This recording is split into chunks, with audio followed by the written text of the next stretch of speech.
Class 10th subject maths chapter 4 द्विघात समीकरण quadratic equation के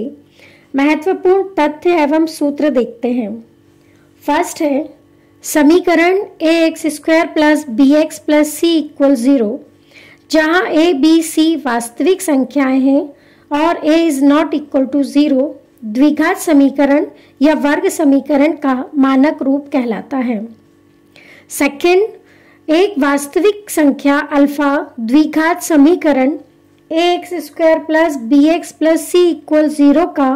एक मूल कहलाती है यदि a alpha square plus b alpha plus c equal 0 हो। थर्ड है द्विघात बहुपद ax square plus bx plus c के शून्यक एवं द्विघात समीकरण ax square plus bx plus c equal 0 के मूल एक ही होते हैं। फोर्थ है यदि हम ax square plus bx plus c जहाँ a is not equal to 0 के दो रैखिक गुणकों में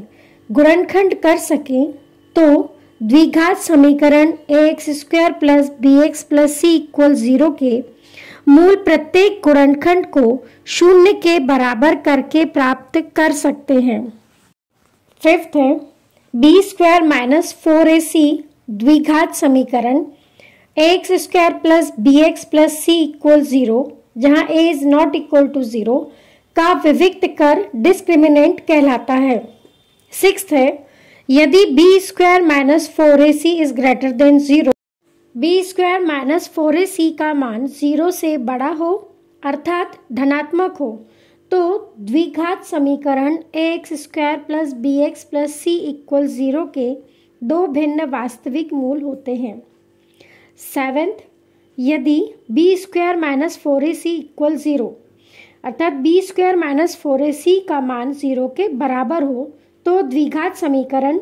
ax square plus bx plus c equal 0 के दो बराबर वास्तविक मूल होते हैं। एट्थ, यदि b square minus 4ac is less than 0, b square minus 4ac का मान 0 से छोटा हो अर्थात ऋणात्मक हो तो द्विघात समीकरण ax square plus bx plus c equal 0 का कोई वास्तविक मूल नहीं होता बल्कि उसके दो असमान काल्पनिक मूल होंगे।